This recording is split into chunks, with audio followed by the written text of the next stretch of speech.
السلام عليكم ورحمة الله وبركاته. نحمده ونصلي على رسوله الكريم.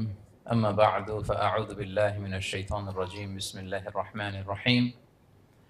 قل هو الله أحد الله الصمد لم يلد ولم يولد ولم يكن له كفوا أحد.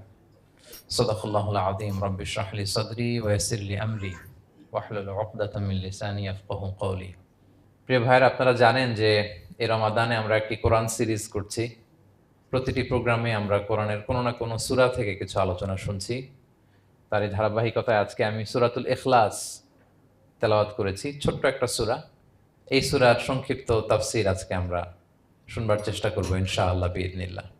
সূরাতুল ইখলাস সবার মুখস্থ আছে না? মুসলিম তো অবশ্যই, অনেক অমুসলিমেরও মুখস্থ, অনেক হিন্দুরও সূরা ইখলাস মুখস্থ আছে, জানেন? অনেক হিন্দু ভাইরা একই পাড়ায় একই সাথে সমাজে থাকার কারণে তারা সূরা ফাতিহা, ইখলাস এরকম দু চারটা দোয়া কালাম সূরা এদেরও মুখস্থ থাকে। সূরাতুল ইখলাস এমন একটা সূরা যেটা অনেক অমুসলিম ভাইদেরও মুখস্থ থাকে। খুব ছোট্ট সূরা।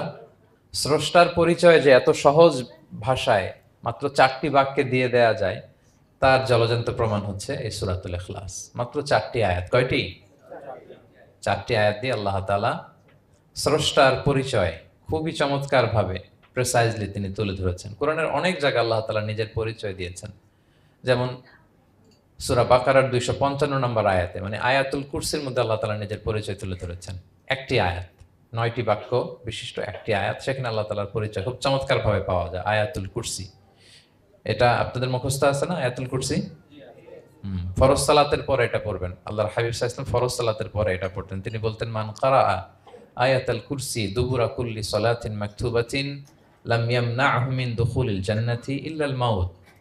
ফরজ সালাতের পরে যে আয়াতুল কুরসি তেলাওয়াত করবে তার জান্নাতে যাওয়ার ক্ষেত্রে আর কোনো বাধা থাকে না, মৃত্যু ছাড়া। মৃত্যুটাই বাধা, মরলেই জান্নাতি। আয়াতুল কুরসির ভেতরে আল্লাহ তাআলা ওনার পরিচয় তুলে ধরেছেন খুবই সংক্ষিপ্তভাবে, এক আয়াতে আল্লাহর পরিচয়। তারপর সূরা হাশরের শেষ 3 আয়াতে আল্লাহ তাআলা নিজের খুব চমৎকার পরিচয় তুলে ধরেছেন। তারপরে এই সূরা ইখলাসের মধ্যে আল্লাহ তাআলা আরো সংক্ষিপ্ত পরিসরে, ভেরি প্রিসাইজলি, মাত্র ছোট্ট ছোট্ট 4টা আয়াতে নিজের পরিচয় তুলে ধরেছেন। তো কিভাবে আল্লাহ তাআলা নিজের পরিচয় আমাদের সামনে পেশ করলেন, আমরা সেটাই আজকে শুনবার চেষ্টা করবো ইনশাআল্লাহ। সূরাতুল ইখলাস, আপনারা কি জানেন এটা কোরআনের কততম পারায় অবস্থিত? 30তম পারায়। এবং এই সূরাটি মাক্কি সূরা। কি সূরা? কোরআনের সর্বশেষ পারায় অবস্থিত 30তম পারায়। আয়াত সংখ্যা তো আমরা শুরুতেই বললাম, কয়টি? 4টি। এই সূরাটি কোরআনের যে সূরার ধারাক্রম, সেই ধারাক্রম অনুসারে 112 নম্বর সূরা। কত নম্বর? 112 নম্বর সূরা। এই সূরাটা মক্কাতুল মুকাররমাতে নাজিল হওয়ার কিছু প্রেক্ষাপট আছে। প্রেক্ষাপটগুলো হচ্ছে, আরবরা বংশকে খুব গুরুত্ব দেয়, বংশ প্রিজার্ভ করা, লিনিয়েজকে প্রিজার্ভ করা। এবং তারা মানুষকে দেখে, শুধু মানুষ তো না, মানুষের পায়ের ছাপ দেখে বলে দিতে পারতো তার বাবাকে, তার বাবাকে, পর দাদাকে, 14 পুরুষের নাম বলে দিতে পারতো। শুধু মানুষই না, তারা উটের পায়ের ছাপ দেখে, উটের পায়ের, মরুভূমির বালুতে উটের পায়ের ছাপ দেখে ওই উট কোন বংশের, ওই বংশের ওর নাম কি, ওর বাবার নাম কি, ওর দাদার নাম কি, 14 পুরুষ এরকম ছিল। এবং তারা দুজন মানুষকে যদি ঢেকে রাখা হয় সারা শরীর, শুধু পায়ের একেবারে শেষের দিকের ছোট আঙ্গুল দেখে, এটাকে ইলমুল কিয়াফা বলে, ওই ছোট আঙ্গুলের শেপ দেখে ওরা বলে দিতে পারতো সে কোন বংশের, তার বাবার নাম কি, দাদার নাম কি, 14 পুরুষ। তারা এই লিনিয়েজকে প্রিজার্ভ করতো আর কি এইভাবে। এবং এই বংশ পরিক্রমা মুখস্থ করা, জানা, জিজ্ঞেস করা, এটাকে গুরুত্ব দিত। তো তারা আল্লাহকেও আমাদের মতো এরকম একজন সত্তা ভেবে আল্লাহ হাবিব সাল্লাল্লাহু আলাইহি ওয়াসাল্লামকে জিজ্ঞেস করতেছে যে, ইদান খালাকাল্লাহু কুল্লা শাই ফামান খালাকাল্লাহ। মুহাম্মদ, তুমি তো বলো যে আল্লাহ নাকি সব সৃষ্টি করেছে, তো আল্লাহকে কে সৃষ্টি করেছে? অথবা বলো যে আল্লাহর বাবাকে, আল্লাহর দাদাকে, আল্লাহর পরদাদাকে, আল্লাহর বংশটা বলো। তো তখন তাদের এই প্রশ্নের জবাবে আল্লাহ তাআলা সূরাতুল ইখলাস নাজিল করেন যে, কুল হু আল্লাহু আহাদ। হে নবী, আপনি বলুন আল্লাহ হচ্ছেন এক, অদ্বিতীয়, ইউনিক, অ্যাবসোলুট। আল্লাহুস সামাদ, তিনি হচ্ছেন সামাদ, তিনি কারো প্রতি নির্ভরশীল নন, অমুখাপেক্ষী। লাম ইয়ালিদ ওয়া লাম ইউলাদ, তিনি কাউকে জন্ম দেনও নাই, আবার তিনি কারো কাছ থেকে জন্ম নেনও নাই। ওয়ালাম ইয়াকুল্লাহু কুফুয়ান আহাদ, তার সমকক্ষ, তার মতো, তার সিমিলার মহাবিশ্বে দ্বিতীয় কেউ নাই। সুবহানাল্লাহ। এটা হচ্ছে শানে নুজুল, কোন প্রেক্ষাপটে নাজিল হয়েছে, এটা হচ্ছে একটা বর্ণনা। আরেক বর্ণনা এসছে, মক্কার মুশরিকরা জিজ্ঞেস করতে আরম্ভ করলো, ইয়া মুহাম্মদ, আমরা জানি মানুষ মাটির তৈরি, ফেরেশতারা নূরের তৈরি মানে আলোর তৈরি, এরপর জিনেরা আগুনের তৈরি, আল্লাহ কিসের তৈরি? আল্লাহ তাআলার বাইয়িন লানা জিনসা রব্বিক, তোমার আল্লাহর জিন্স বর্ণনা করো, সে কোত্থেকে আসছে, কি দিয়ে, কোন জিন্স থেকে, মানে কোন জিনিস থেকে তৈরি? তখন আল্লাহ তাআলা এই সূরাটা নাজিল করলেন, কুল হুয়াল্লাহু আহাদ আল্লাহুস সামাদ লাম ইয়ালিদ ওয়া লাম ইউলাদ ওয়া লাম ইয়াকুল লাহু কুফুয়ান আহাদ। এইভাবে অনেকগুলো বর্ণনা পাওয়া যায় যে এরকম এরকম প্রেক্ষাপটে যখন রাসূল সাল্লাল্লাহু আলাইহি ওয়াসাল্লামকে তারা এই সমস্ত প্রশ্ন জিজ্ঞেস করে, তখন তাদের প্রশ্নের জবাব স্বরূপ আল্লাহ তাআলা 4 আয়াত বিশিষ্ট এই সূরাটি নাজিল করেন। তাহলে সূরার কোন প্রেক্ষাপটে, কোন সিচুয়েশনে সূরাটা নাজিল হলো, এটা সবার কাছে ক্লিয়ার না এখন? এই সূরার কিছু ফজিলত পাওয়া যায়। আপনারা তো সূরার নাম শুনেছেন সূরাতুল ইখলাস। ইখলাস শব্দের অর্থ হচ্ছে সিনসিয়ারিটি, হ্যাঁ, আন্তরিকতা বা একনিষ্ঠতা। যেহেতু এই সূরায় একনিষ্ঠতার সাথে আল্লাহর তাওহীদের ঘোষণা দেওয়া হয়, এজন্য এই সূরার নাম হচ্ছে সূরাতুল ইখলাস। আবার এই সূরাকে সূরাতুত তাওহীদও বলে, যেহেতু আল্লাহর একত্ববাদের ঘোষণা এই সূরায় দেওয়া হচ্ছে, ওয়াননেস অফ গড।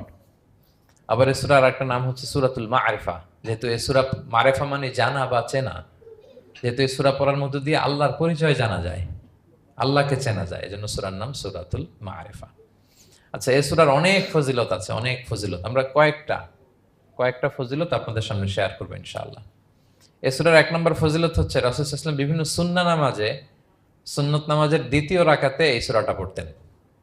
যেমন ফজরের 2 রাকাত সুন্নত আছে না, ফজরের 2 রাকাত সুন্নতের দ্বিতীয় রাকাতে রাসূল সাল্লাল্লাহু আলাইহি ওয়াসাল্লাম এটা পড়তেন। প্রথম রাকাতে সূরা কাফিরুন, দ্বিতীয় রাকাতে সূরা ইখলাস, এটা পড়তেন।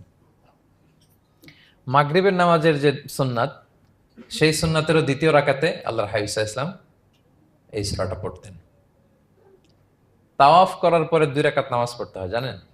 ওই 2 রাকাত নামাজে রাসূল সাল্লাল্লাহু আলাইহি ওয়াসাল্লাম প্রথম রাকাতে সূরাতুল কাফিরুন, দ্বিতীয় রাকাতে সূরাতুল ইখলাস পড়তেন। বিতিরের সালাতের শেষ রাকাতে আল্লাহর হাবিব সাল্লাল্লাহু আলাইহি ওয়াসাল্লাম সূরাতুল ইখলাস পড়তেন। এই মর্মে অনেকগুলো হাসান হাদিস আছে। তাহলে কখন কখন সূরাতুল ইখলাস পড়তেন রাসূল সাল্লাল্লাহু আলাইহি ওয়াসাল্লাম, কোন নামাজে? ক্লিয়ার না? ফজরের 2 রাকাত সুন্নত নামাজের শেষের রাকাতে, মাগরিবের 2 রাকাত সুন্নত নামাজের শেষের রাকাতে, তাওয়াফের পরে যে 2 রাকাত পড়তে হয় শেষের রাকাতে, বিতিরের সালাতের শেষ রাকাতে। এই সূরাটাকে আল্লাহর হাবিব সাল্লাল্লাহু আলাইহি ওয়াসাল্লাম সুলুসুল কোরআন বলেছেন, 1/3 অফ দ্য কিতাব, কোরআনের 3 ভাগের 1 ভাগ। সূরাতুল ইখলাস তা'দিলু সুলুসাল কোরআন, সূরা ইখলাস হচ্ছে কোরআনের 3 ভাগের 1 ভাগ। তার মানে আপনি যদি একবার সূরা ইখলাস পড়েন, কয় পারা তেলাওয়াতের সওয়াব? 2 বার পড়লে, 3 বার পড়লে, 3 বার পড়লে 1 খতম কোরআনের সওয়াব। আলহামদুলিল্লাহ। কেউ কেউ বলেন যেহেতু আল্লাহর একত্ববাদের কথাবার্তা কোরআনে 1/3 মানে 1/3 জুড়ে আছে, সেহেতু সূরাতুল ইখলাস সুলুসুল কোরআন মানে হচ্ছে যে কোরআনের 3 ভাগের 1 ভাগে আল্লাহ যা নিয়ে কথা বলেছে সূরাতুল ইখলাসের ভিতরেই সেটা সংক্ষেপে চলে আসছে। এজন্য এটাকে বলা হয় 1/3 অফ দ্য বুক, কোরআনের 3 ভাগের 1 ভাগ। এটার আরেকটা, এই হাদিসটা মুতাওয়াতির হাদিস, সূরাতুল ইখলাস তা'দিলু সুলুসাল কোরআন, এটা এমন সংখ্যক, বেশি সংখ্যক সাহাবী প্রতিটি জেনারেশনে বর্ণনা করেছে, সাহাবী, তাবি, এই হাদিসের ব্যাপারে কোনো ডাউট তৈরি হয় না, কোনো সাসপিশন তৈরি হয় না, খুবই ভ্যালিড এই হাদিসটা, যেটা কোরআনের 3 ভাগের 1 ভাগ। আচ্ছা, আল্লাহর হাবিব সাল্লাল্লাহু আলাইহি ওয়াসাল্লাম আরেকটা হাদিসে এসেছে, এক সাহাবীকে কোবা পল্লীতে ইমাম করে পাঠিয়েছেন। মদিনা মসজিদে নববীর পাশে একটা মসজিদ আছে, মসজিদে কোবা, সেই মসজিদের ইমাম করে এক সাহাবীকে পাঠিয়েছেন। ওই সাহাবীর একটা অভ্যেস ছিল, উনি প্রত্যেক রাকাতে সূরা ফাতিহার পরই আগে সূরা ইখলাস পড়তেন। ধরেন প্রথম রাকাতে সূরা ফাতিহার পরে ইখলাস, এরপর একটা সূরা পড়তেন। দ্বিতীয় রাকাতে সূরা ফাতিহার পরে আবার সূরা ইখলাস, এরপর একটা সূরা পড়তেন। ধরেন যে জুমার নামাজ 2 রাকাত, উনি ফাতিহার পরে প্রথমে কোন সূরাটা পড়ে নিতেন, এরপরে অন্য যে কোনো একটা সূরা। দ্বিতীয় রাকাতে সূরা ফাতিহার পরে কোন সূরাটা প্রথমে পড়ে নিতেন? ইখলাসের। এইটাই ওনার স্বভাব। প্রত্যেক নামাজে যদি কোনো ইমাম সাহেব শুধু সূরা ইখলাস পড়ে, একটু খারাপ লাগবে না আমাদের? ওনার মুসল্লিদেরও তাই লেগেছে। ওনারা জিজ্ঞেস করলেন, তুমি এটা কেন করো? এরকম না করে স্বাভাবিকভাবে পড়ো। তো উনি বললেন, না, আমি এইভাবেই পড়বো। আমি যেভাবে পড়তেছি এইভাবেই পড়বো, পড়লে পড়ো, না হলে তোমাদের হিসাব তোমাদের। তো তারা যে রাসূল সাল্লাল্লাহু আলাইহি ওয়াসাল্লামের কাছে বিচার দিল যে, ইয়া রাসূলুল্লাহ, দেখেন একজন ইমাম আপনি আমাদের জন্য নির্ধারণ করেছেন, উনি প্রত্যেক রাকাতে সূরা ইখলাস পড়ে, ইন এভরি সিঙ্গেল রাকা সূরা ইখলাস পড়ে। তো রাসূল সাল্লাল্লাহু আলাইহি ওয়াসাল্লাম তাকে ডাকলেন, ডেকে বললেন, ঘটনা কি, তুমি নাকি এরকম করো, প্রত্যেক রাকাতে ফাতিহার পরে আগে ইখলাস দিয়ে শুরু করো, কেন কেন করো? সে বলতেছে, ইয়া রাসূলুল্লাহ, হ্যাঁ আমি আসলে এমনটা করি, কারণ আমি এই সূরাটাকে বড্ড ভালোবাসি। কারণ ফিহি সিফাতুর রহমান, এই সূরার ভেতরে আল্লাহর পরিচয় মেলে, আল্লাহর পরিচয় পাওয়া যায়, যেন সূরাটাকে আমি বড্ড ভালোবাসি। রাসূল সাল্লাল্লাহু আলাইহি ওয়াসাল্লাম বললেন, ঠিক আছে, তোমার অভ্যাসের পরিবর্তন করার দরকার নাই। হুব্বুকা ইয়াহা ইউদখিলুকাল জান্নাহ, এই সূরার প্রতি তোমার এই ভালোবাসাই তোমাকে জান্নাতে প্রবেশ করাবে। আরেক বর্ণনায় এসছে, তুমি যেমনি আল্লাহর পরিচয় থাকার কারণে সূরাটাকে ভালোবাসো, আল্লাহ জানিয়েছেন যেন তোমাকে জানাই আল্লাহও তোমাকে ভালোবাসে। ফিহি সিফাতুর রহমান, এই সূরার ভেতরে রহমানের পরিচয় পাওয়া যায়, আল্লাহ সুবহানাহু ওয়া তাআলার পরিচয় পাওয়া যায়। তো এই জন্য উনি প্রত্যেক রাকাতে সূরা ইখলাস পড়তেন। আরেকটা হাসান পর্যায়ের হাদিসে পাওয়া যায়, নবম হিজরিতে আল্লাহর হাবিব সাল্লাল্লাহু আলাইহি ওয়াসাল্লাম তাবুক যুদ্ধে অংশগ্রহণ করেছিলেন। আপনারা তাবুক যুদ্ধের নাম শুনেছেন? হ্যাঁ, নিশ্চয়ই শুনেছেন, যারা ইসলামের ইতিহাস, ইসলামের বায়োগ্রাফি নিয়ে পড়াশোনা করেছেন। তাবুক হচ্ছে অনেক দূরে মদিনা থেকে, খুব কষ্টের সফর ছিল। তখন খেজুর পেকে সবার ঘরে খেজুর, পাকা খেজুর উঠাতে হবে, আবার প্রচণ্ড গরম, আবার সফরের দূরত্ব অনেক বেশি। এই সফরে মূলত কোনো যুদ্ধ সংগঠিত হয়, তাবুক যুদ্ধে কোনো যুদ্ধ হয় নাই। কয়েক সপ্তাহ লাগছে যেতে, কয়েক সপ্তাহ ফিরতে, এতটুকুই। জাস্ট কে পাক্কা ইমানদার আর কারা মুনাফেক, হিপোক্রিট, এটাকে ক্লিয়ার করার জন্য আল্লাহ তাআলা এই যুদ্ধের আহ্বান জানিয়েছেন যে যাও, অ্যাটাক করো, তাবুকে যাও। বিশাল বাহিনী, প্রায় বিশাল একটা বাহিনী যে তাবুকে চলে গেল। রাসূল সাল্লাল্লাহু আলাইহি ওয়াসাল্লাম যখন তাবুক যুদ্ধে ছিলেন, এই অভিযানে ছিলেন, তখন মদিনায় এক সাহাবী ইন্তেকাল করেন, নাম হচ্ছে মুআবিয়া ইবনে মুআবিয়া আল মুজহানি। তো উনি ইন্তেকাল যখন করলেন, রাসূল সাল্লাল্লাহু আলাইহি ওয়াসাল্লাম তো এত দূর থেকে এটা জানতেন না। জিবরাইল আলাইহিস সালাম এসে বললেন, ইয়া রাসূলুল্লাহ, মদিনাতে আপনার সাহাবী মুআবিয়া ইন্তেকাল করেছে। মুআবিয়া ইবনে আবি সুফিয়ান একজন সাহাবী আছে, উনি নয়, মুআবিয়া ইবনে মুআবিয়া আল মুজহানি। তখন বললেন, ইয়া রাসূলুল্লাহ, আপনি এই ৩০,০০০ সাহাবী নিয়ে এখানেই মরুভূমির মধ্যেই তার গায়েবানা জানাজা পড়েন, আমরাও আছি আপনার সাথে, আমরাও শরীক হব। রাসূল সাল্লাল্লাহু আলাইহি ওয়াসাল্লাম এত দূরে তাবুক থেকেই মুআবিয়া ইবনে মুআবিয়া আল মুজহানি রাদিয়াল্লাহু তাআলা আনহুর গায়েবানা জানাজায় শরীক হলেন। এই গায়েবানা জানাজায় সাহাবাদের সাথে ফেরেশতারাও শরীক হয়েছিলেন, দুই কাতারে, পেছনে দুই কাতার, প্রতি কাতারে ৭০,০০০ ফেরেশতা। জানাজা শেষে, দোয়া শেষে আল্লাহর হাবিব সাল্লাল্লাহু আলাইহি ওয়াসাল্লাম বললেন যে, জিবরিল, ঘটনা কি? মুআবিয়ার এত স্ট্যাটাস, এত মর্যাদা, কি কারণে তুমি দুই কাতারে ৭০,০০০ হলে ১,৪০,০০০ বিশাল ফেরেশতাদের বহন নিয়ে তুমি জানাজায় জয়েন করলে, কারণ কি? কি তার মর্তবা? তো জিবরাইল আলাইহিস সালাম বললেন, ইয়া রাসূলুল্লাহ, আপনার সাহাবী মুআবিয়ার বৈশিষ্ট্য ছিল তিনি কাইমান আও কাঈদান, দাঁড়িয়ে অথবা বসে, মাশিয়ান আও রাকিবান, আরোহণ অবস্থায় অথবা চলন্ত অবস্থায়, উঠতে বসতে চলতে ফিরতে সবসময় সে পড়তে থাকতো, কুল হুয়াল্লাহু আহাদ আল্লাহুস সামাদ লাম ইয়ালিদ ওয়া লাম ইউলাদ ওয়া লাম ইয়াকুল লাহু কুফুয়ান আহাদ। এই সূরাটা ছিল তার ডেইলি ওজিফা, সবসময় উঠতে বসতে চলতে ফিরতে কোন সূরা পড়তো? সূরা ইখলাস পড়তো। এজন্য আল্লাহ তাআলার আদেশে আমরা ১,৪০,০০০ ফেরেশতা নিয়ে তার জানাজায় শরীক হয়েছি। সুবহানাল্লাহি বিহামদি। তাহলে বুঝতে পারতেছেন এই সূরার মর্তবা কতটা পছন্দনীয় সূরা আল্লাহর কাছে। যদিও ছোট আয়াত, কয়টা? কিন্তু আল্লাহর কাছে এটার ফজিলত অনেক বেশি। প্রিয় ভাইরা, শুধু এখানেই শেষ নয়, আল্লাহর হাবিব সাল্লাল্লাহু আলাইহি ওয়াসাল্লাম সকালে, সন্ধ্যায়, ফজরের পরে, মাগরিবের পরে এবং বিছানায় ঘুমোতে যাওয়ার আগে তিনি সূরাতুল ইখলাস, সূরা ফালাক, সূরা নাস পড়ে হাতের মধ্যে ফু দিতেন, দুই হাত একসাথে মিলিয়ে এরকম ফু দিয়ে মাথা থেকে বডিতে যতটুকু সম্ভব তিনি মাসে করতেন। ৩টা সূরাই শুরু হয়েছে কুল দিয়ে, এজন্য ৩ সূরাকে একসাথে বলে কুল আস-সালাসা, মানে ৩ কুল। এই ৩ কুল তিনি ফজরের পর, মাগরিবের পর আর বিছানায় ঘুমোতে যাওয়ার আগে পরে হাতে ফু দিয়ে সারা গায়ে মেসেজ করতেন। আপনারা করেন? হ্যাঁ, এই অভ্যাসটা, ওজিফাটা আছে তো আপনাদের, না? করবেন এটা। এটা special protection, you will get a special protection from Allah সুবহানাহু ওয়া তাআলা। অনেকে দেখবেন ব্ল্যাক ম্যাজিক করে, ব্ল্যাক ম্যাজিক কিন্তু সত্য, ম্যাজিক করে, সেহের করে আপনাকে দুর্বল করে ফেলবে। স্বয়ং আল্লাহর হাবিব সাল্লাল্লাহু আলাইহি ওয়াসাল্লামকে সেহের করা হয়েছিল। উনি কয়েক মাস স্ত্রীদের সাথে ফিজিক্যাল ইন্টিমেসিতে যেতে পারতেন না, এত দুর্বল হয়ে গেছিলেন। লাবিদ ইবনুল আসাম নামে এক ইহুদি মিত্র, সে জাদু করেছিল রাসূলুল্লাহ ইসলামকে। ওনার মাথার চুল চিরুনির ভেতর 11টা গিট দিয়ে সেই ব্ল্যাক ম্যাজিক করেছে।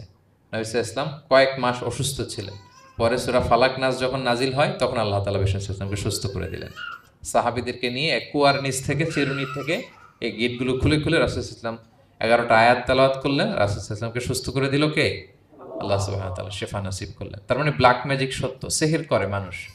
আপনার সফলতা, আপনার সাকসেস, এটা সবার ভাল লাগবে না, মনে রাখবেন। সবাই এটা পছন্দ করে না। আল আইনু হাক, নজর কিন্তু সত্য, নজর সত্য, নজরের প্রভাব আছে, চোখের প্রভাব আছে। এজন্য কারো ভালো কিছু দেখলে মাশা আল্লাহ বলবেন, আল্লাহর দিকে ফিরিয়ে দিবেন ওটার কল্যাণ। কি বলবেন? একটা সুন্দর ফুটফুটে বাচ্চা দেখলে মাশা আল্লাহ, কারো সফলতা দেখলে, কারো ফার্মে গেলেন, বাগানে যেয়ে দেখলেন ফল মূল ভর্তি, কি বলবেন? মাশা আল্লাহ, বিসমিল্লাহ মাশা আল্লাহ বললে এটাতে আর ক্ষতি হয় না। অনেকে বলে যে বাবা মা মাশাল্লাহ বলা লাগে না, বাবা মা আর নাকি মামা, এই তিনজন নাকি মাশাল্লাহ না বললে কিছু, এটা ভুল কথা। বাবা মারও বলতে হয়। বাবাও তার ছেলের কোনো সাকসেস, ভালো কিছু দেখলে কি বলবে? মাশা আল্লাহ, তাবারাকাল্লাহ, অথবা বিসমিল্লাহ মাশা আল্লাহ, এটা আপনারা বলবেন। নজরের প্রভাব আছে। আপনি সিম্পলি দেখেন, এই যে আমি আপনাদের দিকে তাকিয়ে তাকিয়ে কথা বলছি, আমি যদি অনেকক্ষণ স্টেয়ারিং করি, কারো দিকে ভেবে তাকিয়ে থাকি, সে ভালো ফিল করবে? কেন? আমি কি তার মারছি, ধরছি, স্পর্শ করছি? কিছুই তো করলাম, শুধু আমি তার দিকে তাকিয়ে আছি। তার মানে এতেই সে অস্বস্তি ফিল করতেছে। ধরেন যে আপনি কোনো একটা প্রোগ্রামে বসে আছেন, আপনার পাশে যে বসে, আপনি তার দিকে এরকম 10 মিনিট তাকায় আছেন, কোনো কথা ছাড়া শুধু তাকিয়েই রইলেন, তার কি ভাল লাগবে বলেন? সে কি কমফোর্টেবল ফিল করবে? সে ভয় পাবে, সে ভয় পাবে, অস্বস্তি ফিল। আপনি কিছুই করেন নাই, না তাকে টাচ করেছেন, না ধরেছেন, ছুঁয়েছেন, কিছু, শুধু তাকিয়ে আছেন। দেখেন নজরের কি প্রভাব। আল্লাহ আইনু হাক, নজর সত্যি। এজন্য কারো সাকসেস দেখলে আমরা সবসময় যেন মাশা আল্লাহ বলি। মাশা আল্লাহ ঠোঁটের সাথে মিলিয়ে রাখবেন। ভালো দেখলে কি বলবেন? মাশা আল্লাহ, মাশা আল্লাহ, বিসমিল্লাহ মাশা আল্লাহ, মাশা আল্লাহ, তাবারাকাল্লাহ, এটা বলবেন। তাহলে আল্লাহর হাবিব সাল্লাল্লাহু আলাইহি ওয়াসাল্লামকেও সেহের করা হয়েছিল। এজন্য এই সেহের থেকে, ব্ল্যাক ম্যাজিক থেকে, আইন মানে জেলাসি, মানুষের নজর দিয়ে যে হিংসা করে, এই জেলাসি থেকে, মিন শাররি হাসিদিন ইযা হাসাদ, হাসাদ থেকে, মিন কুল্লি মাকরুহিন ওয়া শুরুর, এসব ক্যালামিটি, ডিজাস্টার, এগুলো থেকে পানা হিসেবে আপনি এই ওয়াজিফাটা করবেন। 3 কুল, কুল আস-সালাসা, 3 কুল। আমার সাথে সাথে বলেন, কয় কুল? 3 কুল। কি কি? সূরাতুল ইখলাস, সূরা ফালাক, সূরা নাস। এই 3টা পড়ে ফজরের পর, মাগরিবের পর আর ঘুমোতে যাওয়ার আগে হাত দুইটাকে একসাথে করে পরে লম্বা একটা ফু দিয়ে মাথা থেকে মাসাজ করবেন সারা গায়ে। পারা যাবে ইনশাআল্লাহ বিইذنিল্লাহ। এবং আম্মা জান আয়েশা রাদিয়াল্লাহু তাআলা আনহা বলতেন, আমি যখন কখনো অসুস্থ হয়ে যেতাম, অসুস্থ হলে রাসূল সাল্লাল্লাহু আলাইহি ওয়াসাল্লামকে যে যখন কমপ্লেন করি, ইয়া রাসূলুল্লাহ আমি তো অসুস্থ, রাসূল সাল্লাল্লাহু আলাইহি ওয়াসাল্লাম আমাকে এই আমলটা করতে বলতেন। মানে আয়েশা, তুমি সূরাতুল ইখলাস, সূরা ফালাক, সূরা নাস পড়ে সারা গায়ে কি করো? ফু দাও। আলী রাদিয়াল্লাহু তাআলা আনহু বর্ণনা করেন, আল্লাহর হাবিব সাল্লাল্লাহু আলাইহি ওয়াসাল্লাম একবার নামাজ পড়তেছেন, নামাজে তিনি সিজদারত অবস্থায়, ইন দ্য মিন টাইম লাদাগাতহুল আকরাব, একটা বিচ্ছু রাসূল সাল্লাল্লাহু আলাইহি ওয়াসাল্লামের আঙ্গুলে কামড় দিল। বিচ্ছু, বিচ্ছুর কামড় খাইছেন? হ্যাঁ, কেমন লাগে? খুব আরাম লাগে? হ্যাঁ, খুব যন্ত্রণা হয়, অনেক যন্ত্রণা হয়। তো রাসূল সাল্লাল্লাহু আলাইহি ওয়াসাল্লামকে যখন কামড় দিল নামাজরত অবস্থায়, রাসূল সাল্লাল্লাহু আলাইহি ওয়াসাল্লাম খুব যন্ত্রণা পেলেন, ব্যথা পেলেন। এই বিচ্ছুটারে লানত করলেন। সাধারণত লানত করতেন না, তিনি বলতেন লানাতুল্লাহি আলাল আকরাব, এই বিচ্ছুর উপর লানাত, লা ইয়াদাউ নাবিয়ান ওয়ালা গায়রা। এই বিচ্ছু নবীও চিনে না, মানুষও চিনে না, মানে কোথায় কামড় দিতে হবে এটাও বুঝতেছে না। শুধু নবী না, সব নবীদের নবী, ওনারা কামড় দিয়ে ফেলছে। তাই আল্লাহর পক্ষ থেকে পরীক্ষা ছিল, কেয়ার করা। উনি ভর্ৎসনা করলেন, লানত করে বললেন, নবীও চিনস না, মানুষও চিনস না, কামড় দিয়ে খুব কষ্ট পাচ্ছেন তিনি। তো আল্লাহ হাবিব সাল্লাল্লাহু আলাইহি ওয়াসাল্লাম বললেন, যাও গরম পানি আর লবণ নিয়ে আসো, এনে এটার মধ্যে ঢালো। তো ঢালতে আরম্ভ করলো। লবণ কিন্তু খুবই ব্যথানাশক, pain killer, natural pain killer. এটার মধ্যে সোডিয়াম ক্লোরাইড আছে, তো এটা গরম করে লবণ মিশিয়ে দিলে যে কোনো ব্যথা ট্যাথা সাথে সাথে ভালো হয়ে যায়। রাসূল ইসলাম বললেন ঢালো। ঢালতেছে, রাসূল ইসলাম পড়তেছেন কুল হুয়াল্লাহু আহাদ আল্লাহুস সামাদ লাম ইয়ালিদ ওয়া লাম ইউলাদ ওয়া লাম ইয়াকুল লাহু কুফুয়ান আহাদ বলে ফু দিচ্ছেন আর ঢালতেছে। ঢালাও শেষ, আঙ্গুলের ব্যথাও শেষ। তাহলে রাসূল সাল্লাল্লাহু আলাইহি ইসলামের একটা চিকিৎসা পদ্ধতি আপনারা জানলেন, তিব্বে নাবাবি, যে সাপ বিচ্ছু কিছু দংশন করলে ওখানে কুসুম ওয়ার্ম ওয়াটার, লবণ দিয়ে ওয়ার্ম ওয়াটার করে সেখানে ঢালতে হবে। আর কোন সূরা পড়তে হবে? কুল হুয়াল্লাহু আহাদ আল্লাহুস সামাদ লাম ইয়ালিদ ওয়া লাম ইউলাদ ওয়া লাম ইয়াকুল লাহু কুফুয়ান আহাদ, এটা পড়তে হবে। তাহলে এই সূরার ফজিলত কি জানতে পেরেছেন আপনারা? ক্লিয়ার তো না? আমি রিপিট করি কি কি ফজিলত বললাম।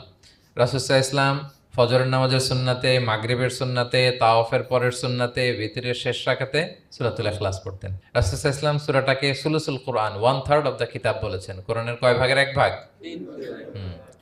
এবং এক সাহাবীর ঘটনা তো শুনলাম, সে সব নামাজে সূরা ইখলাস পড়তো। মুসল্লিরা কমপ্লেন করার পরেও সে পড়লো। রাসূল সাল্লাল্লাহু আলাইহি ওয়াসাল্লাম বললেন, কেন পড়ো? বলে যে ফিহি সিফাতুর রহমান, এই সূরায় আল্লাহর পরিচয় আছে, এই সূরাটা বড্ড ভালো লাগে। তো রাসূল সাল্লাল্লাহু আলাইহি ওয়াসাল্লাম বললেন, এই সূরার প্রতি তোমার ভালো লাগেই তোমাকে জান্নাতে নিয়ে যাবে। আরেক বর্ণনায় যে তুমি যেমনি আল্লাহর কারণে এই সূরাকে ভালোবাসো, আল্লাহও জানিয়েছেন তিনি তোমায় ভালোবাসেন। এরপর মুআবিয়া ইবনে মুআবিয়া আল মুজানির হাদিস শুনলাম, তিনি উঠতে বসতে চলতে ফিরতে সবসময় কোন সূরা পড়তেন? সূরাতুল ইখলাস। ফলে আকাশ থেকে 1,40,000 ফেরেশতা এসে দুই কাতারে 70,000 করে ওনার গায়েবানা জানাজায় অংশগ্রহণ করেছেন। এবার বলেন, এটাকে আপনারা কি ওয়াজিফা বানাবেন? হ্যাঁ, বানাবেন daily ওয়াজিফা? Make it your daily wazifa. Recite Suratul Ikhlas every day, especially in the morning and evening. তাহলে সূরার ইন্ট্রোডাক্টরি ডিসকাশন শেষ, নাজিলের প্রেক্ষাপট শেষ, ফজিলতও শেষ। এবার আমরা সূরায় ঢুকে যাই। কি বলেন? আউযু বিল্লাহি মিনাশ শাইতানির রাজিম, বিসমিল্লাহির রহমানির রহিম। বিতাড়িত শয়তান থেকে আল্লাহর কাছে পানাহ চাই, পরম করুণাময় অসীম দয়ালু আল্লাহর নামে শুরু করছি। আল্লাহ বলছেন, কুল হুয়াল্লাহু আহাদ। হে নবী আপনি বলুন, ওই যে বারবার প্রশ্ন করে, বাইয়িন লানা জিনসা রাব্বিক, তোমার আল্লাহ কি দিয়ে তৈরি? আল্লাহ কি স্বর্ণের তৈরি, না রূপার তৈরি, না কাঠের তৈরি? এভাবেই লিটারালি বলতেছে, আহুয়া মিন যাহাব আও ফিদ্দা আও মিন খাশাব। মুহাম্মদ তোমার আল্লাহ কি স্বর্ণের, না রূপার, না কাঠের? আল্লাহ বলেন, নবী আপনি এটা বলেন।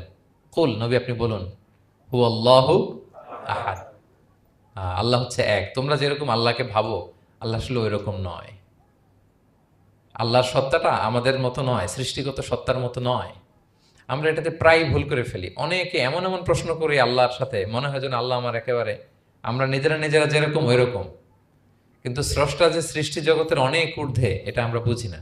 তিনি সময়ের ঊর্ধ্বে, তিনি স্থানের ঊর্ধ্বে, তিনি কালের ঊর্ধ্বে, সবকিছুর ঊর্ধ্বে। যেমন আমাদের 3টা কাল আছে, হ্যাঁ, অতীত, তারপর বর্তমান, যেটাকে ধরা যায় না, প্রতি সেকেন্ডে, ন্যানো সেকেন্ডে এটা অতীত হয়ে যাচ্ছে।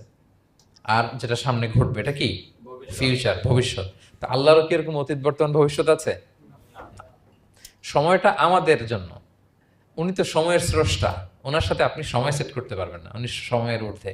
ফলে উনি এই ইবলিস যে আদেশ ভঙ্গ করা, আদম আলাইসাল্লাম এবং হাওয়া আলাইসাল্লাম পৃথিবীতে আসা, নূহ, দাউদ, হুদ, সালেহ থেকে শুরু করে এই একের পর এক নবী, শেষ নবী, বর্তমান সময়, ভবিষ্যৎ, দাজ্জাল, কিয়ামত, সব তিনি অ্যাট এ গ্ল্যান্সে দেখেন, একবারে ওনার চোখের সামনে। আমাদের মতো অতীত, বর্তমান, ভবিষ্যৎ ওনার নাই। আমরা যেমনি ভাব প্রকাশের জন্য ভাষা লাগে, এই যে আমি বাংলায় কথা বলতেছি আপনারা বুঝতেছেন, হ্যাঁ, মালায়রা যারা মালায়তে কথা বলে, ইংলিশরা ইংরেজিতে কথা, চাইনিজে কথা বলে, ভাষা, উনি ভাষার স্রষ্টা, ফলে ওনার ভাষাও লাগে না। কিন্তু উনি বোঝানোর জন্য একটা ভাষা ইউজ করে আমাদের জন্য সহজ করে দিয়েছেন। একটা ভাষায় না বললে তো আমরা বুঝবো না, ফলে উনি আরবি ভাষায় কোরআনটাকে নাজিল করেছেন যাতে আমরা বুঝি। কিন্তু উনি ভাষার মুখাপেক্ষী না, ওনাকে সময়, কাল, ভাষা কোনো কিছু দিয়ে বাধা যায় না, উনি সব কিছুর ঊর্ধ্বে, সব কিছুর ঊর্ধ্বে। এবং আল্লাহ কোথায় আছেন? আমরা বলি যে আরশের উপরে আছেন। সেখানে ওই এরিয়াটা হচ্ছে লা জামান লা মাকান, ওখানে সময়, তারপর কাল, এগুলো ওখানে যায় না। আল্লাহর সাথে এই প্রশ্নগুলো একেবারেই অবান্তর। ফলে আমরা যে প্রশ্নগুলো হুট করে না বোঝার কারণে করে ফেলি, যেহেতু আমাদের খুব সীমিত জ্ঞান, ফলে আমরা সৃষ্টির সাথে স্রষ্টাকে গুলিয়ে ফেলি। কিন্তু উনি কিন্তু আমাদের মতো নন। এজন্য আল্লাহ বলেন যে আমাকে জিজ্ঞেস করে যে আমি লোহার তৈরি, না স্বর্ণের তৈরি, না রূপার তৈরি, নাকি পাথরের তৈরি বা কাঠের তৈরি, তুমি বলো, কুল হুয়াল্লাহু আহাদ। হে নবী আপনি বলুন, আমি হচ্ছি এক, একক, অদ্বিতীয়। আরবিতে এক, এক বলতে আরবিতে ওয়াহেদ শব্দ ব্যবহার করে, আহাদ ব্যবহার করা হয় না। ব্যক্তির গুণ হিসেবে কখনো আহাদ ব্যবহার করা হয় না। এটা কেবলমাত্র, শুধুমাত্র, একমাত্র আল্লাহ তাআলার জন্য ব্যবহার করা হয়। তিনি আহাদ, আহাদ। কারণ ওয়াহেদ শব্দের ওয়াহেদাতুন হয়, মানে পুরুষবাচক হয়, স্ত্রীবাচক হয়, কিন্তু আহাদের আর কিছু হয় না, আহাদ আহাদি। হ্যাঁ, আল্লাহ শব্দটাই এরকম, আল্লাহ শব্দটাই এরকম। যেমন ঈশ্বরের ঈশ্বরী হয়, ভগবানের ভগবতী হয়, গডের গডেস হয়। আল্লাহর এরকম স্ত্রীবাচক কিছু আছে? কিছু নাই। আল্লাহ বলেন ইন্নানি আনাল্লাহু লা ইলাহা ইল্লা আনা ফা'বুদনি ওয়া আকিমিস সালাতা লিযিকরি। নিশ্চয় আমি আল্লাহ।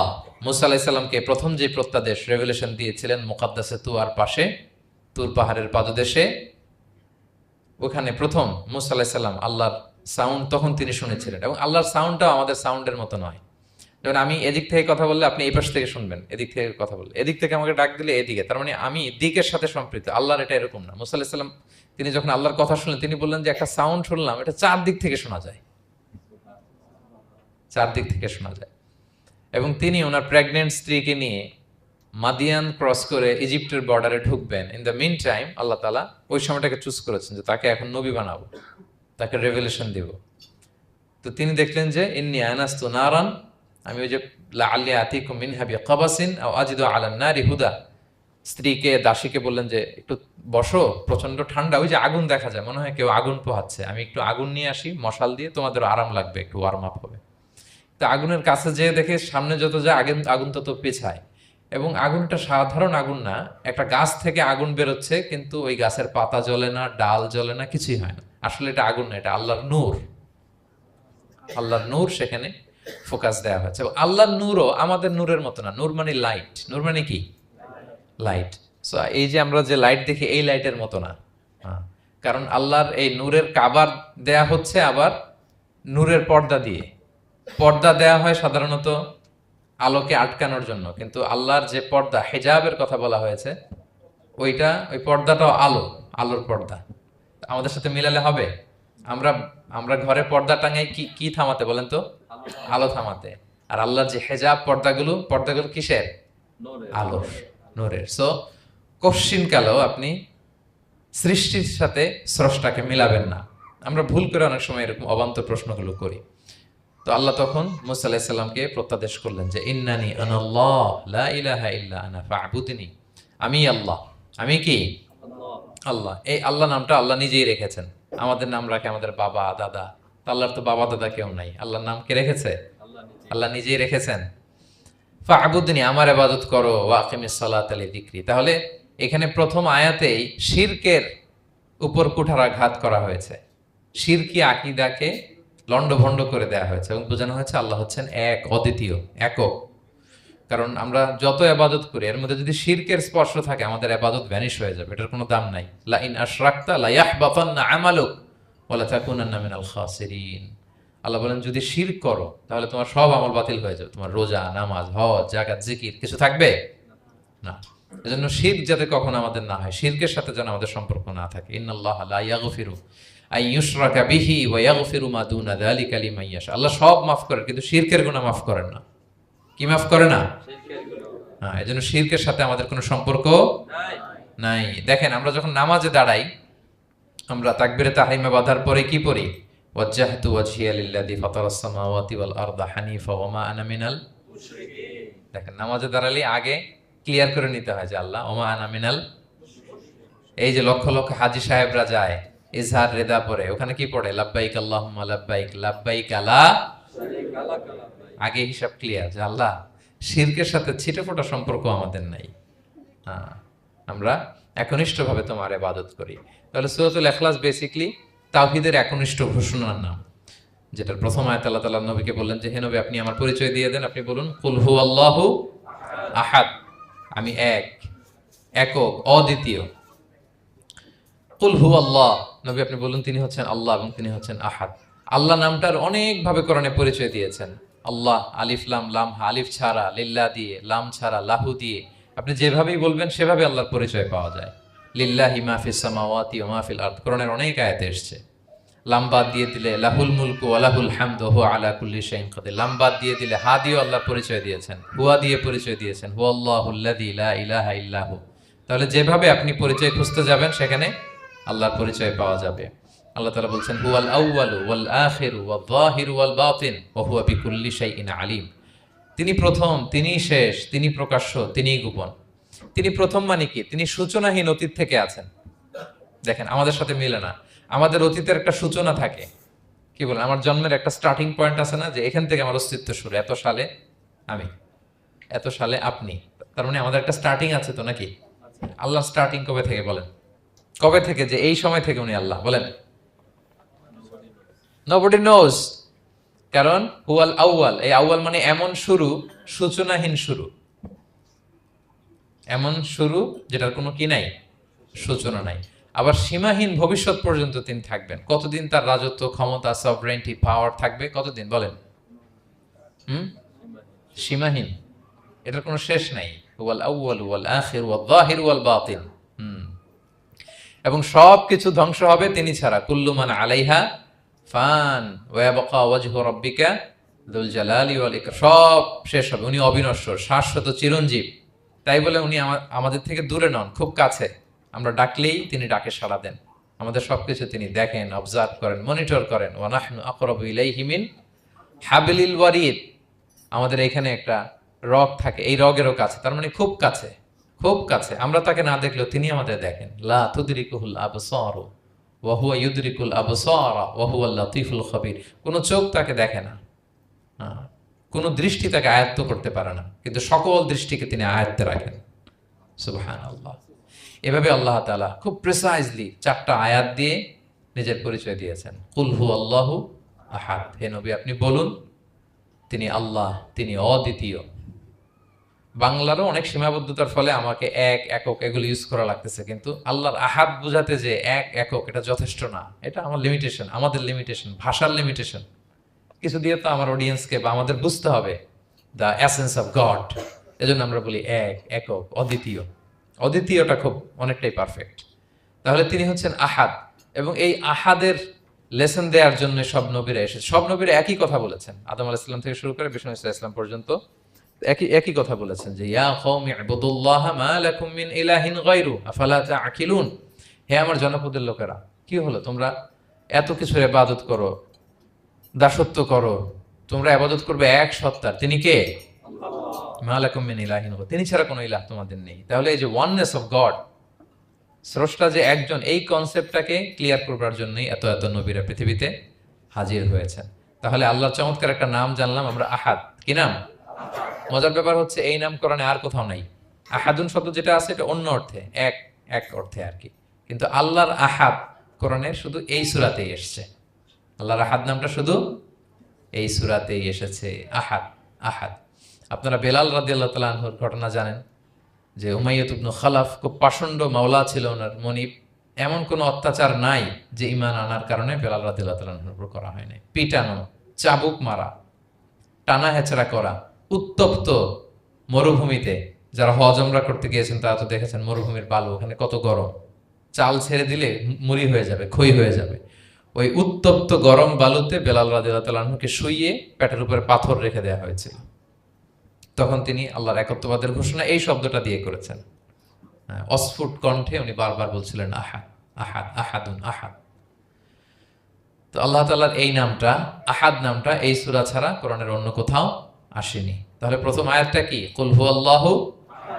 হে নবী তারা জিজ্ঞেস করে আমার বংশ কি, বাপদাদা কই, কাঠের না মাটির না লোহার না সোনার, আপনি বলুন কুল হু আল্লাহু, তিনি এক, অদ্বিতীয়। আল্লাহুস সামাদ, তিনি হচ্ছেন সামাদ। আল্লাহর আরেকটা নাম আস-সামাদ। আল্লাহুস সামাদ। সামাদ শব্দের অনেকগুলো অর্থ পাওয়া যায়। সামাদের একটা মিনিং হচ্ছে যার উপরে আর কারো কোনো স্ট্যাটাস বা মর্যাদা নাই। আরবিতে বলে মানতাহা ইলাইহি সুগদাদু ওয়া শারাফ। মর্যাদা, স্ট্যাটাস যত শীর্ষে, পিকে যেতে পারে, ওইটার নাম হচ্ছে সামাদ, এর উপরে নাই। সামাদের আরেকটা অর্থ হচ্ছে যে পরনির্ভরশীল নয়, মানে তার কারোর উপর নির্ভর করা লাগে না, সে স্বয়ং সম্পূর্ণ। আচ্ছা পৃথিবীতে এমন কারো নাম বলেন তো যে কোনো দিন কোনো কিছুতে কোনো কাজে অন্যের মুখাপেক্ষী হওয়া লাগে নাই, সে একা একা আত্মনির্ভরশীল, স্বয়ং সম্পূর্ণ, এরকম একজনের নাম বলেন? আছে? কেউ নাই। কোনো না কোনো ভাবে আপনি পাওয়ারফুল কারো কথা বলবেন, এত আরো নির্ভরশীল। এরা রাস্তা দেখায় না দিলে চলতেও পারে না, কোন দিকে যাইতে হবে এটা বলার জন্য 10 জন থাকে। এর ওয়াশরুমে নিয়ে যেতে হয় 10 জনের, এর এই সাপোর্ট, ওই সাপোর্ট, এই প্রোটোকল, অনেক কিছু, এর লোক লাগে আরো বেশি। তার মানে সাহায্য ছাড়া চলতে পারে এমন কোন সত্তা পৃথিবীতে নাই। একটা সত্তা যার কারো কোনো সাহায্য লাগে না, যার কারোর প্রতি কোনো নির্ভরতা নাই, কারো কাছে ঠেকা নাই, গোটা বিশ্ব তার কাছে ঠেকা। তিনি কে? তার নাম সামাদ। তার নাম কি? আল্লাহুস সামাদ। অমুখাপেক্ষী, অ্যাবসলিউটলি ইন্ডিপেন্ডেন্ট। কখনো কোনো কাজে তার কারো কাছে যেতে হয় না, কারো উপর ভরসা করতে হয় না, কারো প্রতি তার কোনো ঠেকা নাই। সব গোটা দুনিয়া তার কাছে ঠেকা, তার কাছে ফরিয়াদ করে, তার দিকে ঝুঁকে পড়ে আসতে বাধ্য। ওই সত্তার নাম হচ্ছে সামাদ। সামাদ ক্লিয়ার সবার কাছে? আল্লাহ তাআলা বলছেন, ইয়া আইয়ুহান নাসু আনতুমুল ফুকারাউ ইলাল্লাহ ওয়াল্লাহু হুয়াল গনিয়ুল হামিদ। ওহে মানুষেরা, তোমরা হচ্ছে ফকির। ফকির বিমানা মুফতাকির ইলাল্লাহ, মানে মুখাপেক্ষী। কার দিকে? ফুকারা ইলাল্লাহ ওয়াল্লাহু হুয়াল গনিয়ুল হামিদ। কিন্তু আল্লাহ কারো প্রতি মুখাপেক্ষী নন। গানি, তিনি প্রাচুর্যশীল, হামিদ, সপ্রশংসিত। সবাই তার কাছে ফরিয়াদ করে, তিনি কারো কাছে ফরিয়াদ, সবাই তার কাছে চায়, তিনি কারো কাছে চাওয়া লাগে না, সবাই তার কাছে মুখাপেক্ষী, তিনি কারো প্রতি মুখাপেক্ষী। তার নাম সমাদ। তার নাম কি? তাহলে সমাদ ক্লিয়ার? হ্যাঁ। লাম ইয়ালিদ ওয়ালাম ইউলাদ। লাম ইয়ালিদ, তিনি কাউকে জন্ম দেননি।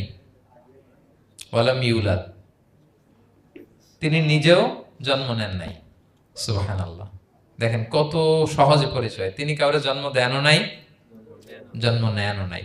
সুবহানাল্লাহ। আমাদের ধর্ম যে কত সুন্দর, এক আল্লাহর দিকে আমাদেরকে রেফার করা হয়েছে। অন্যান্য ধর্মের দিকে দেখেন কি আজীব কথা। খ্রিস্ট ধর্মে বলে আদম আলাইহিস সালাম পাপ করছে, ওই পাপের কারণে আমরা সবাই নাকি পাপী, জন্মাইলেই নাকি পাপী। ইসলাম বলে আমরা জন্মগ্রহণ করি মাসুম অবস্থায়, নিষ্পাপ। কিন্তু খ্রিস্টানরা কি বলে? আমরা পাপ নিয়ে জন্মাই, ফলে খোদার ছেলের দুনিয়াতে আসা লাগছে, এসে সবার পাপ নিজের কাঁধে নিয়ে শুলে চড়ছে, এরপরে খোদার সাথে যে বসে আছে। এটা হচ্ছে খ্রিস্ট ধর্মের কথা। অন্যান্য অনেক ধর্মে দেখেন ল্যাংটা বাবার কাছে যে মাথা নোয়াতে হয়। এরকম অনেক ধর্ম দেখছেন যে লোকটার চুলে জট বাঁধা, দাড়িতে জট বাঁধা, একেবারে উলঙ্গ, তার কাছে যে সবাই এরকম হাত পাতে। দেখছেন? দেখেন না আপনারা? নাকি শুধু আমি একাই দেখলাম? দেখছেন সবাই? আছে, কিন্তু আমি ধর্মের নাম বলতেছি না, কোনো ধর্মকে ছোট করা যাবে না, কিন্তু এরকম আছে। তো দেখেন কি সমস্ত অদ্ভুত নিয়ম কানুন। আগুন নিয়ে ওইখানে দৌড়াইতে হয়, এই করতে হয়। কিন্তু আমাদের এক সত্তার কাছে আমরা চাই, কোনো ভায়া লাগে না, মিডিয়েটর লাগে না, মধ্যস্থতাকারী লাগে না। আল্লাহ বলে ডাকার সাথে সাথে তিনি ডাকে সাড়া দেন। লাম ইয়ালিদ ওয়া লাম ইয়াকুল লাহু, জন্ম দেনও নাই, জন্ম নেনও নাই। মুশরিকরা বলতো আল মালাইকাতু বানাতুল্লাহ, তারা বলতো ফেরেশতারা নাকি আল্লাহর মেয়ে। নাউজুবিল্লাহ। ওয়া ক্বালাতিল ইয়াহুদু উযাইরুন ইবনুল্লাহ, ইহুদিরা বলতো উযাইর আলাইহিস সালাম আল্লাহর ছেলে। ওয়া ক্বালাতিন নাসারা আল মাসীহ ইবনুল্লাহ, আর খ্রিস্টানরা বলে ঈসা মাসীহ, ঈসা আলাইহিস সালাম উনি নাকি আল্লাহর ছেলে। নাউজুবিল্লাহ। আল্লাহ সবগুলো ভ্রান্ত ধারণার কবর রচনা করেছেন এই আয়াত দিয়ে। লাম ইয়ালিদ ওয়া লাম না না, এগুলো ভুল। ক্লিয়ার কাট শুনে রাখো, কান খাড়া করে জেনে রাখো। লাম ইয়ালিদ ওয়া লাম ইউলাদ, তিনি কাউকে জন্ম দেনও নাই, তিনি কারো কাছ থেকে জন্ম নেনও নাই। ইমাম আবু বকর আল বাকিল্লানি একজন বড়, অনেক বড় একজন দার্শনিক ছিলেন এবং তর্কবাগীশ ছিলেন, ইরাকের। নাম শুনেছেন কেউ? আবু বকর আল বাকিল্লানি। তো উনি কারো সাথে তর্ক লাগলে উনি খ্রিস্ট ধর্মের কত লোককে যে শাহাদা পড়াইছেন ওনার এই যৌক্তিক আলোচনা দিয়ে, তর্ক দিয়ে। সুবহানাল্লাহ। এক খ্রিস্টান পাদ্রী ওনারে প্রশ্ন করলো, তোমরা মুসলমানরা খুব রেসিস্ট। উনি বললেন কেন? বলছে তোমরা খ্রিস্টান মেয়ে বিয়ে করতে পারো, ইহুদি মেয়ে বিয়ে করতে পারো, মুসলিম কিন্তু ইহুদি মেয়ে, খ্রিস্টান মেয়ে শর্ত সাপেক্ষে, কিছু শর্ত আছে, ওই আলোচনা যাচ্ছেন, শর্ত সাপেক্ষে বিয়ে করতে পারে আহলি কিতাব হলে। কিন্তু কোন খ্রিস্টানরা মুসলিম মেয়ে আমাদের মেয়েদেরকে বিয়ে করতে পারবে না, কোন ইহুদি আমাদের মেয়েকে বিয়ে করতে পারবে না। তো বলে তোমরা খুব রেসিস্ট, তোমরা আমাদের মেয়ে না, ওকে তোমাদের মেয়ে আমাদেরকে দাও না। তো তিনি বলেন তোমরা তো ইহুদি, তোমাদের নবী হচ্ছে মুসা আলাইহিস সালাম, ওনাকে তো আমরা মানি, ওনার কথা তো কোরআনে আছে, এজন্য তোমাদের মেয়েকে বিয়ে করতে পারি। আর খ্রিস্টানদের নবী হচ্ছে ঈসা আলাইহিস সালাম, ওনাকেও মানি, ওনার মায়ের নামে বিশাল সূরাই আছে, সূরা মারিয়াম, আর ওনার ব্যাপারে হাজার শত শত আয়াত। তো এই জন্য তোমার খ্রিস্টানদের মেয়ে বিয়ে করতে পারি। তোমরা তো আমাদের নবী মুহাম্মদ সাল্লাল্লাহু আলাইহি ওয়াসাল্লামকে মানো না। মুহাম্মদ সাল্লাল্লাহু আলাইহি ওয়াসাল্লাম যে শেষ নবী, এটা তোমরা মানার সাথে সাথে মুসলমান হয়ে যাবে, এরপর আমাদের মেয়েকেও তোমরা বিয়ে করতে পারবে। এভাবে উনি এমন ভাবে উত্তর দিতেন ফাবুহিতাল্লাযী কাফার, কোন একেবারে লাজবাব হয়ে যেত। তো ওনার নাম যখন ছড়ালো, ইরাকের মুসলিম বাদশাহ ওনাকে কনস্টান্টিনোপলে পাঠাবেন, যেখানে রোমান এম্পায়ার। তো রোমান এম্পায়ার এরাও খুব প্রস্তুতি নিয়ে আছে যে আবু বকর আল বাকিলানিকে ডিল করা অনেক কঠিন, সে আসতেছে, তার সাথে কিভাবে কি করা যায়। তো আপনারা জানেন যে খ্রিস্ট সমাজের নিয়ম হচ্ছে রাজার দরবারে ঢুকতে গেলে কুর্নিশ করে ঢোকা লাগে। কি করে? মাথা নত করে, এরকম নিচের দিকে করে রুকুর মতো করে এরপরে ঢোকা লাগে। তো এখন তারা প্ল্যান করতেছে যে আবু বকর বাকেল্লানি তো জীবনে আমার কুর্নিশ করবে না, এটা তো আমার জন্য অপমান হয়ে যাবে, কি করা যায় কি করা যায়। তো রাজার এক বড় উজির সে প্ল্যান করলো, একটা কাজ করেন, রাজ দরবারে তাকে যখন ঢোকানো হবে তার জন্য একটা স্পেশাল গেট বানানো হবে। দরজাটা ফুল হবে না, হাফ হবে, অর্ধেক। তো অর্ধেক দরজা দিয়ে যখন সে ঢুকবে, সে তো বাধ্য মাথা নিচু করে ঢুকতে হবে, তাহলে রুকু হয়ে গেল, কুর্নিশ আপনাদের দেওয়া হয়ে গেল। বলে এই তো চমৎকার বুদ্ধি, ঠিক আছে একটা ছোট্ট দরজা বানাও। তো বানাইছে। উনি যখন কনস্টান্টিনোপলে পৌঁছলেন, ওনাকে নিয়ে আসালো রাজদরবার, বলতেছে এটা দিয়ে ঢুকতে হবে আমাদের, সবার ঢুকেন। তো সবাই এরকম মাথা নিচু নিচু করে ঢুকছে। উনি দেখেই বুঝছে এটা তো কৌশল করছে আমার সাথে। তো উনি মাথা নিচু করছেন, কিন্তু এমনি না, উল্টা উল্টা হয়ে উনি মাথাটা পিছনে দিয়ে, বুঝতে পারছেন, উনি অ্যাবাউট টার্ন হয়ে ঢুকতে তো হবে, পিঠটারে রাজার দিকে দিয়ে, নিতম্বটাকে রাজার দিকে দিয়ে, তারপরে উনি রুকু দিছে, উল্টা রুকু। তো এক হিসেবে কুর্নিশ মানে, বরং আরো রাজাকে কি হয়েছে, ইনসাল্ট করা হয়েছে। রাজা তো রেগে মেগে আগুন। সবাই, রাজা বলছে জানতাম ও এরকম কিছু একটা করবে। মানে এমন ভাবে উনি বুদ্ধি বের করে ওনাকে, ওনার সাথে আর পারা যায়। কেন ওনার কথা আনলাম এই জন্য, সেখানে যেও উনি পুরো রাজ দরবারকে তাক লাগিয়ে দিলেন এইভাবে। উনি দেখেন যে কনস্টান্টিনোপলের রোমান এম্পায়ারের পাশে পোপ বসা। পোপ চেনেন তো, মানে তৎকালীন খ্রিস্টান সবচেয়ে বড় পাদ্রী। তিনি যে বলতেছে কাইফা হালুক ইয়া কাহানাতুল মা'বাদ ও কাইফাল আহল ও কাইফাল আওলাদ, যে বলতেছে আরে সম্মানিত পোপ, আপনি কেমন আছেন, আপনার বউ কেমন আছে, আপনার সন্তান কেমন আছে। এই কথা শুনে রাজা রেগে মেগে আগুন। এই আবু বকর বাকিল্লানি, এত বড় সাহস, তুমি জানো না উনি পোপ? পোপদের বিয়ে করা নিষেধ, তারা এত পবিত্র, তাদের স্ত্রী হয় না, তাদের সন্তান হয় না। একজন পবিত্র সত্তার সন্তান থাকে কি করে, স্ত্রী থাকে কি করে, তারা আমাদের পোপ। তা আবু বকর আল বাকিল্লানি বলে, আপনাদের পোপের যদি স্ত্রী থাকলে ইজ্জত চলে যায়, সন্তান থাকলে সম্মান ক্ষুণ্ণ হয়, তাহলে আপনারা ঈসা আলাইহিস সালামকে আল্লাহর সন্তান কি করে বানান, মেরিকে আল্লাহর স্ত্রী কি করে বানান। সুবহানাল্লাহ বিহামদিহি। আল্লাহর সাথে আপনারা বউ সেট করতে পারেন, আল্লাহর সন্তান সাব্যস্ত করতে পারেন, কিন্তু আপনার পোপকে জিজ্ঞেস করলাম আপনার স্ত্রী কেমন আছে, আপনার বউ কেমন আছে, আপনার রেগে মেগে আগুন। এই কথা শুনে ওই ওদিকে যারা আছে সব শাহাদা পড়ে মুসলমান হয়ে গেছে। এরকম অনেক লোক ওনার বুদ্ধিমত্তা দেখে শাহাদা পড়ে পড়ে মুসলমান হয়ে গিয়েছে। এজন্য আল্লাহ তাআলা এই যে শিরকি আকীদার উপর কুঠারাঘাত করে তিনি বললেন লাম ইয়ালিদ ওয়া লাম ইউলাদ, তিনি জন্ম দেনও নাই, জন্ম নেনও নাই। ওয়া লাম ইয়াকুল্লাহু কুফুয়ান আহাদ, এই কুফু শব্দটা আল্লাহর জন্য যে ব্যবহার হয়েছে কোরআনে আর কোথাও নাই।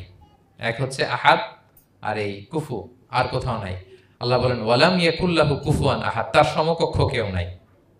আল্লাহর মতো similar, nothing is similar to him, equivalent to him. আল্লাহর মতো সিমিলার কিচ্ছু নাই। তাহলে আল্লাহ কার মতো? আল্লাহর মতো। আল্লাহ কার মতো? আল্লাহর মতো। অন্য আয়াতে আল্লাহ তাআলা বলছেন লাইসা কামিসলিহি শাই, তার মতো কেউ নাই, তিনি তার মতো। তাহলে আল্লাহ কার মতো? আল্লাহর মতো। ওয়ালাম ইয়াকুল্লাহু কুফুয়ান আহাদ, তার মতো কেউ নাই, তিনি তার মতো। তাহলে এই চার আয়াতে আল্লাহর পরিচয় পাইছেন আপনারা? তিনি এক, অদ্বিতীয়, তিনি অমুখাপেক্ষী, কারো কাছে হাত পাততে হয় না, সব হাত পেতে থাকে তার দরবারে। তিনি জন্ম দেনও নাই, জন্ম নেনও নাই, তার মতো কেউ নাই। তো তাহলে আল্লাহর মতো কেউ নাই। আল্লাহ কার মতো? আল্লাহর মতো। তাহলে সূরাতুল ইখলাস ক্লিয়ার হয়েছে সবার? আল্লাহ নিজের পরিচয় দিলেন, তিনি এক, অদ্বিতীয়, তার কাছে চাইতে হয়। আমরা ফরিয়াদ করব কার কাছে? বিপদে আপদে, যে কোনো বিপদে ক্রাইসিসে পড়লেই কি করবেন? কার কাছে শেয়ার করবেন? নাকি ফেসবুকে শেয়ার করবেন? আমরা বিপদে পড়লে কোথায় শেয়ার দিয়ে দেই? প্রথমেই আমাদের শেয়ার দেওয়ার জায়গা কই? কিন্তু আসলে শেয়ার করতে হবে কার কাছে? প্রথমে আল্লাহর কাছে বলুন।